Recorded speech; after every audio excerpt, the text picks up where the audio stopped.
Hey guys, how's it going? OPB here. Okay, so I just want to talk real quick. This is going to be a World War III update. I believe this is part 5 now. So some interesting news coming out of the South China Sea. An F-35C, which is the navalized version of the F-35, has crashed.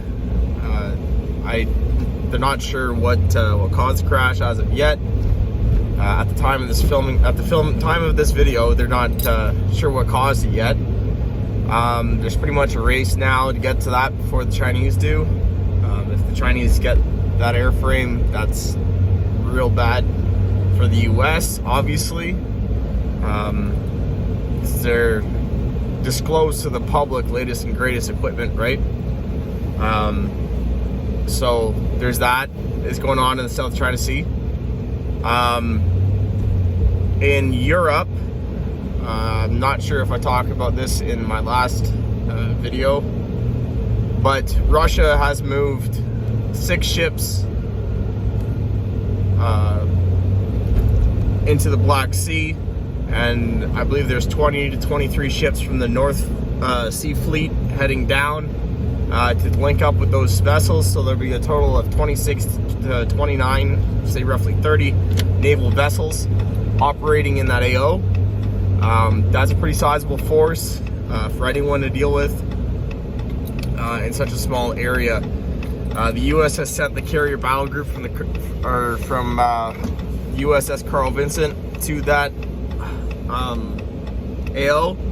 I believe last I heard, I'm not sure if it was called off or not, Canada sent 2 Halifax class frigates.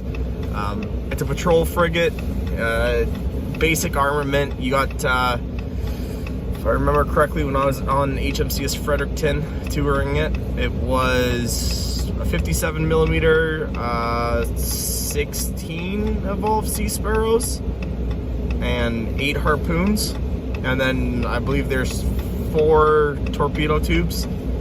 They use Mark 46, Mark 48 torpedoes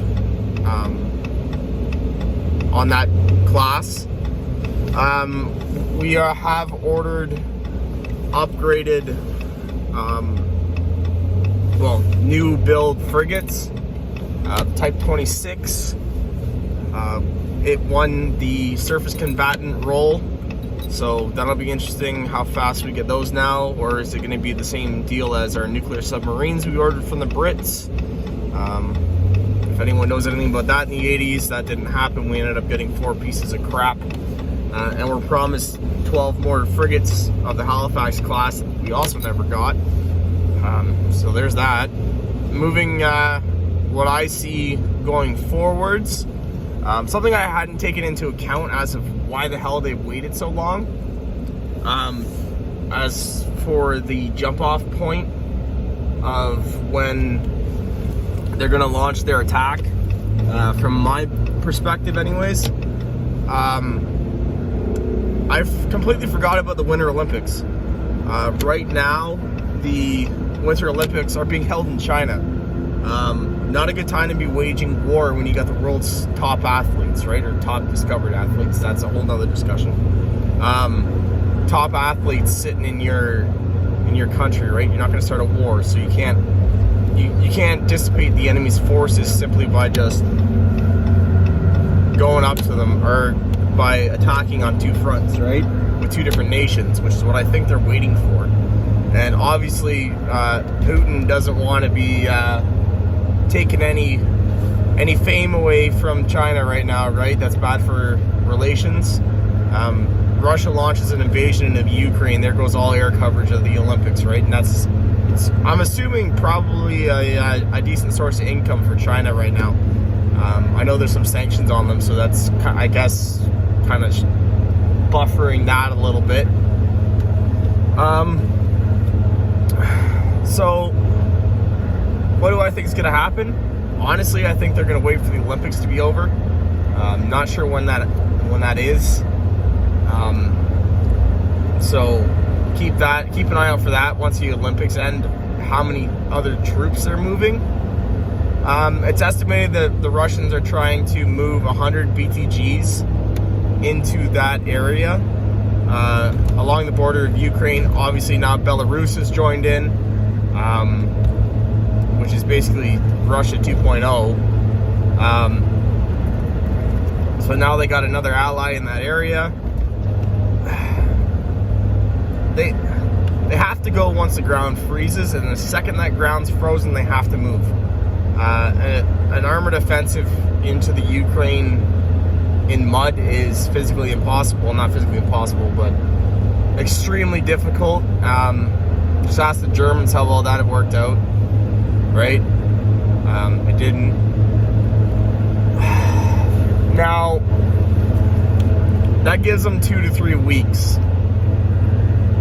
before they have already launched their invasion. I don't think the Olympics are going to be over in 2 to 3 weeks. Now, I could be wrong. They could be over soon. I'm not 100% sure.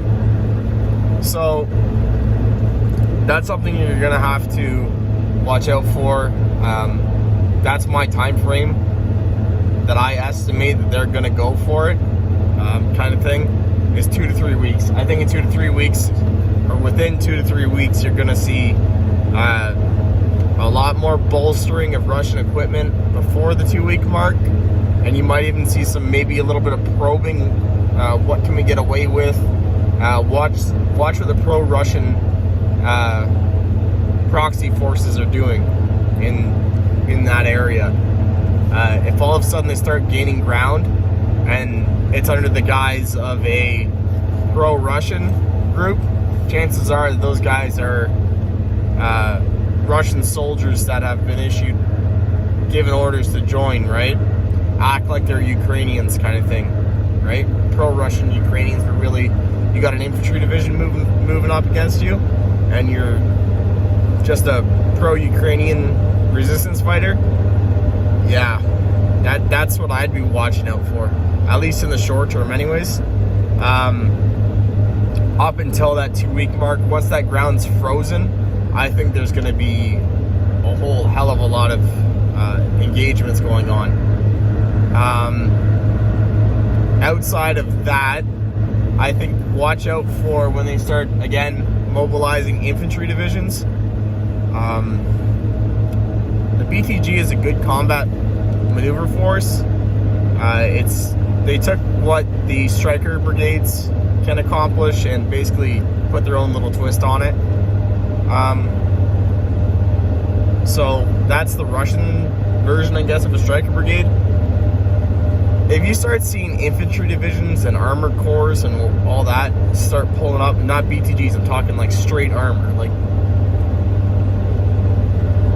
whatever, like the 158th, whatever, armored division pulls up and just parks on the border, and then all of a sudden you see 5 or 6 infantry divisions start mobilizing.